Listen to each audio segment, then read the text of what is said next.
Yo, what's up everybody? It's Ansel. I'm back with another video. Today we'll be taking a look at the GMMK Pro, and I'm going to give you 3 reasons why you should buy it, and maybe 3 reasons why you shouldn't buy it.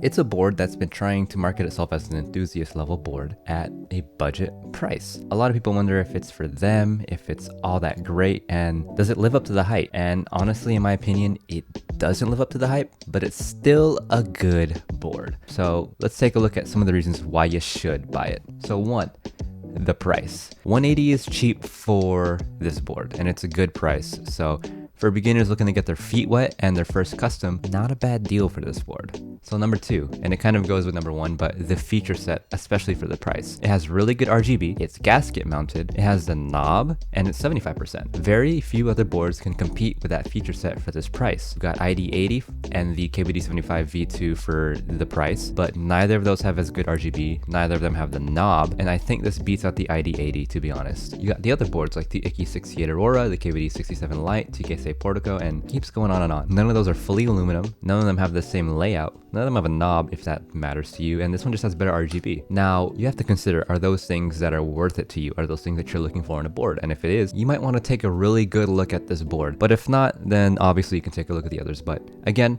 for the price, it has a pretty unique feature set, and not many others compete with it in that, in that realm. And finally, the third reason is you're a beginner who wants to experiment. It's a hot swap board, so you can change out switches whenever you want, and it's really, really easy. All you need is a keycap puller and a switch puller, and you can do whatever you want. The cool thing too is that it sounds pretty decent no matter what switch you put in it. So for beginners, you can really experiment without having to worry about whether or not the switch is going to sound bad. I think even a bad switch would sound pretty decent in this board. It tends to eat up a lot of characteristics similar to FR4 plates do in other boards, which some might think is a bad thing, but I think it's good for beginners. Like I had Dojicons in here and I also had U4Ts in here. They both sounded very similar, and those are completely different. One is snappy and deep, the other is like light pitched and poppy. Those don't sound similar at all in other boards, but in this board they sound not too far off. So for beginners, this is great. You don't have to worry about sound, you just have to worry about feel.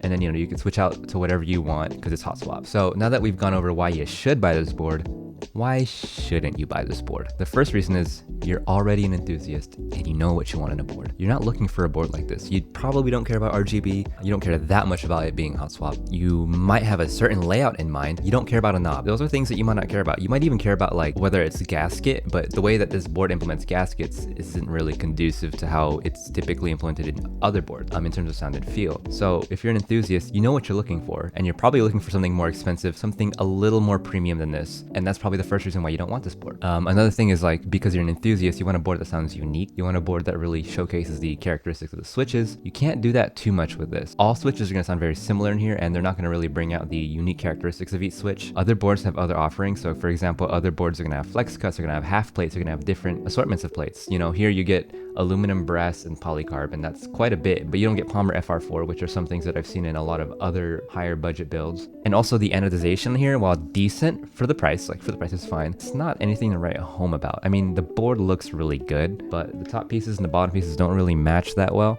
And for some people that are looking for a nicer board, that stuff does matter, and they really want really nice looking boards. And again, this looks nice, but for enthusiasts, it's not quite hitting that level of QC that they would want. So the second reason you might not want to buy it, it's really stiff. Now, I'm going to say that stiffness is not a bad thing. In fact, for many people, it can be a good thing, especially for beginners. Beginners want a board that feels solid. They want a board that feels like it's well made. Stiffness can create that illusion, or at least it feels like it's better made. And there's nothing wrong with liking stiffness too if you're an enthusiast, but recently the trend has been soft, flexible, half plut, flex cuts, and this doesn't deliver any of that even though it's gasket mounted. I even added extra gaskets along the top and removed the center posts, and it's still pretty stiff. Again, nothing wrong with that, but I have noticed that enthusiasts are much more into really flexible boards and bouncy boards recently, so that could be a reason this board turns you off. And the final reason why you might not want to buy this board is modding can get really difficult, or it's just a hassle. So many screws. There's like 8 back here. There's like 12 to disassemble the plate from the PCB,